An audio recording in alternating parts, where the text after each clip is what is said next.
La Moderna presenta.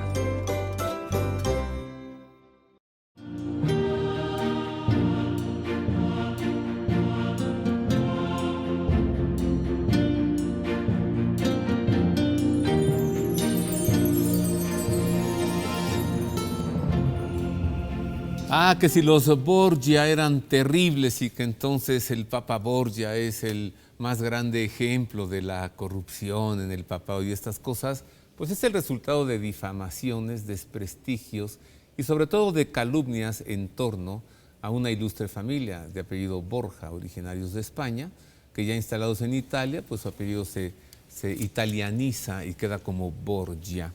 Y hoy es el tema en este programa en Ver y Creer, y para ello estoy platicando con Fernando Villalón Esquerro, él es abogado, gran estudioso de la Edad Media y de la Iglesia también, y el tema de hoy es los Borgia. Dos papas Borgia, el primero de ellos Calixto III y el segundo Alejandro VI, de pontificado más largo, sí, Fernando, y sí, posiblemente más conocido también por sus hijos, César, Lucrecia y el otro, el que muere, José y Juan. Ajá. Sí, hay un dato importante. En el momento que está muriendo Calixto, ¿sí?, empiezan las familias a rivalizar. ¿Sí? Lo habían nombrado a él porque era un hombre muy justo, los Orsini, ¿sí? Y los Colonna. Los Colonna y otros más. Y son asesinados una serie de funcionarios catalanes, ¿no? Por el odio. Decían que eran catalanes, pero eran valencianos. Temen por su vida y se van. Se van hacia el puerto cercano a Roma. Y ahí Rodrigo dice: oye, yo soy cardenal, tengo el cardio, yo tengo que morir por Cristo. Además, vicecanciller de la Iglesia. Y el otro era el jefe de los ejércitos vaticanos, que los había entregado a la curia.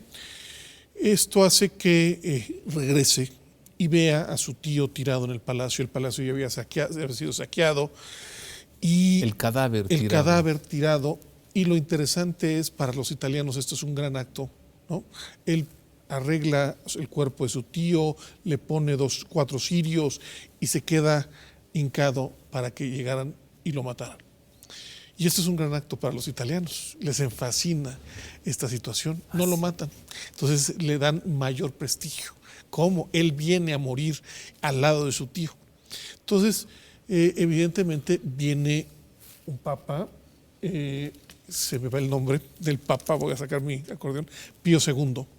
Es elegido Pío II por la gente, y él le dice: tú has manejado con tu tío, tú eres vicecanciller, adelante por favor, yo estoy grande, pero tú sabes cómo manejarlo, enséñame para hacerlo. Entonces Pío II lo vuelve a ratificar en el cargo.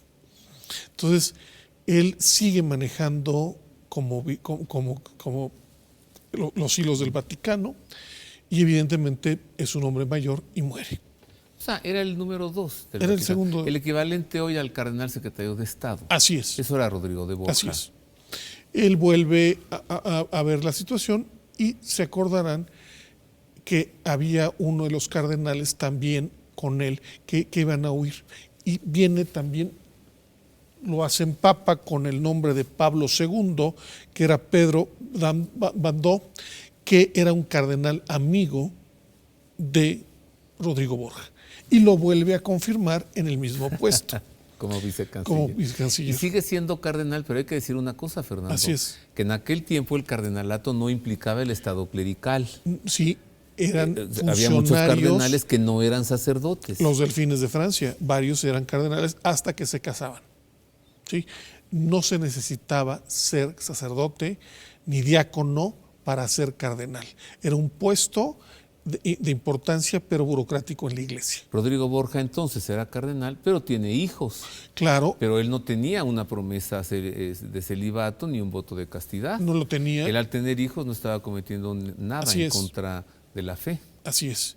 Vamos a ubicarlo otra vez en Perfecto. Su momento, en su lugar, en la historia. Rodrigo de Borja, o Rodrigo Borgia, o Alejandro VI.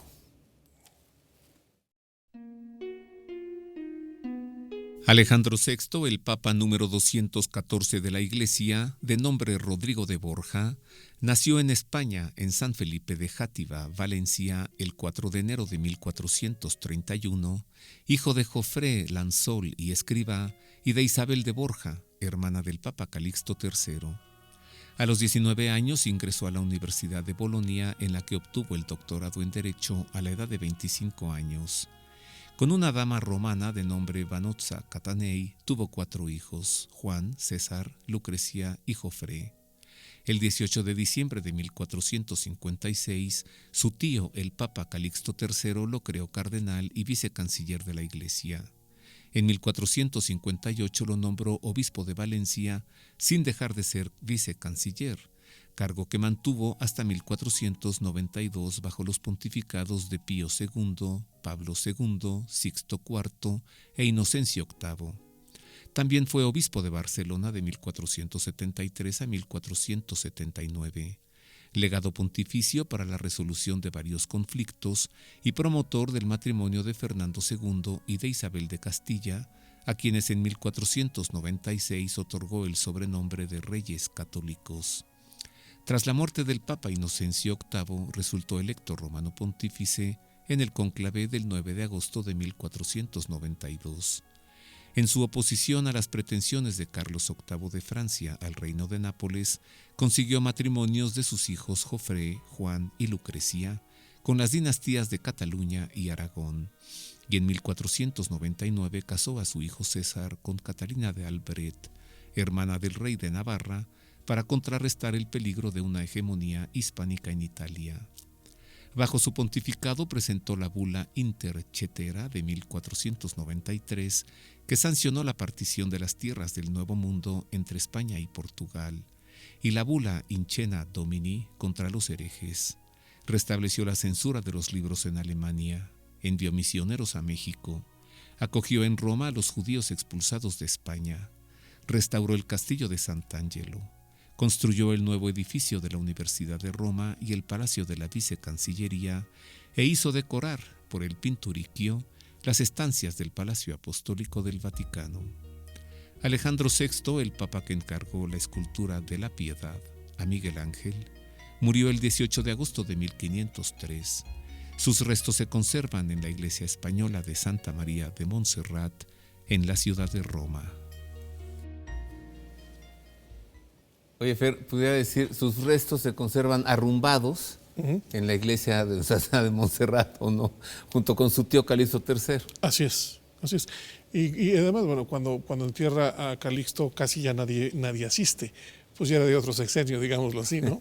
Entonces, es muy importante decirlo, era un gran personaje, era un príncipe del Renacimiento, ¿no? No queríamos modernidad, pues se metió esa modernidad a la iglesia. No olvidemos tampoco, eran los tiempos de los Medici, de Lorenzo de Medici, el Magnífico, eran los tiempos de Fernando e Isabel, eran tiempos de grandes personajes donde la modernidad cabía, donde se estaba primero un pacto antes de Estado de las familias. Y siendo no italianos tenían una serie de enemigos, ¿no? Es cierto, favoreció a sus hijos, ¿sí?, nacidos de esta mujer. Tenía fiestas, inclusive el primer papa le dijo: oye, no quiero que hagas esto porque estás muy fiestero. Pero realmente él, en la carta, dice, evidentemente sí, no supe las consecuencias de esto, pero le quiero decir que son con mis fondos personales y no con fondos del Vaticano. O sea, hasta en eso eran escrupulosos estas personas. Él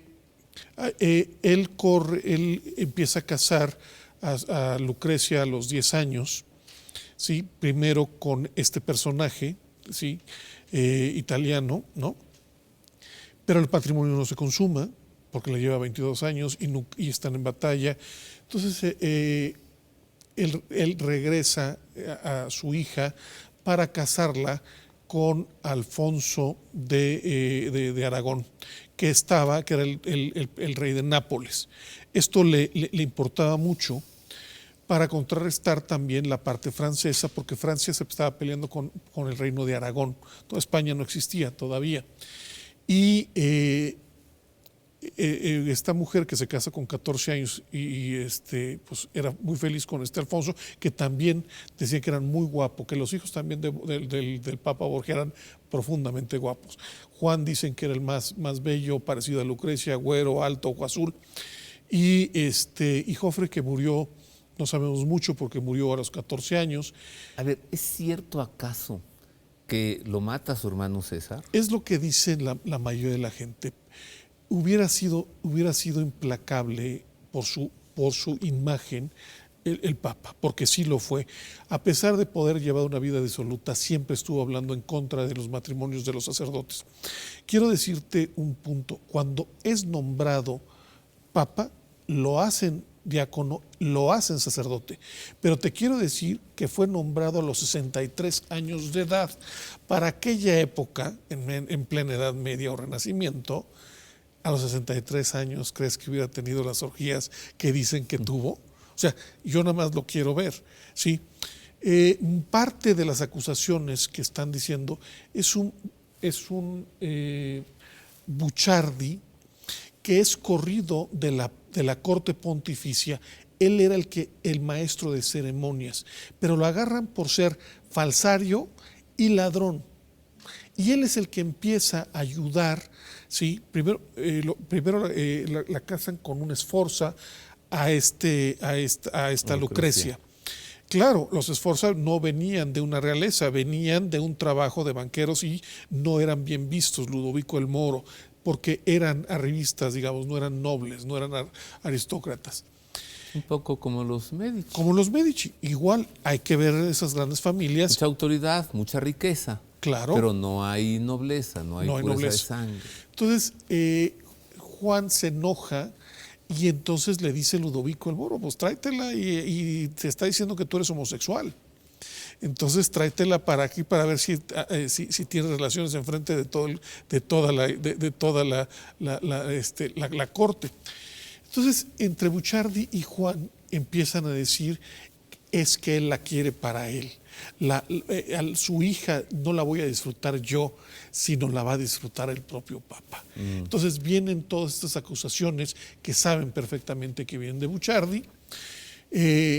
Lucrecia, al contrario, ¿sí? Se casa con Alfonso de Aragón.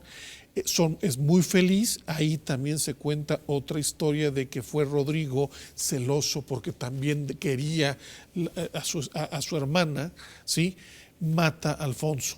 Yo creo que son épocas muy difíciles. Acuérdense, Miguel Ángel se va de la corte de los Medici porque está en el asesinato del hermano de Lorenzo. Son épocas muy convulsas en donde mucha gente, a pesar de que Miguel Ángel había sido uno de los niños elegidos por los Medici para estar en el palacio con sus hijos. Sí, y a pesar de eso, Miguel Ángel es medio conspirador. Es conspirador. Contra los Medici. Son épocas difíciles, son épocas modernas. Ella muere, ella ayuda a que Alfonso no muera, se repone y luego lo matan. El Papa ve que pues, su hija pues, tiene 22 años todavía, que está bien, y la casa con el duque de Ferrara. El duque de Ferrara además es hermano de la duquesa de Mantua, una familia que es mecenas de Leonardo da Vinci, de Miguel Ángel, de los grandes. Y Lucrecia lo será también. Lucrecia va a ser, sí, porque fue educada en la literatura, en la danza. Con el arte. Claro, y además una de las mujeres mejor vestidas, una de las mujeres con mejores joyas, va a tener 10 hijos con el duque de Ferrara. El duque va a ir a batalla y ella va a gobernar Ferrara, el ducado de Ferrara, que no era cualquier cosa. A la sazón, ella es duquesa de Ferrara. Es duquesa de Ferrara. De Borja. Y la historia en Ferrara la trata bien, la quiere su hermana de Mantua. Ayudan mecenazgos entre Ferrara y Mantua para grandes pintores, literatos. Es una mujer que no se puede hablar mal. Muere a los 39 años, muy joven, en uno de sus partos, tuvo 12 hijos, pero al contrario, o sea, en Ferrara no hablan mal. Voy a hacer otra pausa. Claro. Todavía hay mucho que decir. Así es. Y además, los últimos 7 años de Lucrecia, pues es prácticamente relegada ya, se retira ella a una vida contemplativa, Lucrecia, ¿no? Así es. Bueno, una pausa, dije, es breve. Volvemos. para presentarle también, además de seguir hablando de los Borgia, a un santo, un santazo en esta familia. ¿Me puede usted creer un santo de apellido Borgia? Volvemos con él después de una pausa y volvemos también con atención a las fechas, ¿eh? A ver, ¿cuándo dijimos que es electo el Papa Alejandro VI? 9 de agosto de 1492. ¿Cuándo se descubrió América? Por Cristóbal Colón. O sea, ¿quién era el Papa cuando llegó aquí Colón? Alejandro VI. Volvemos también con esto y con más.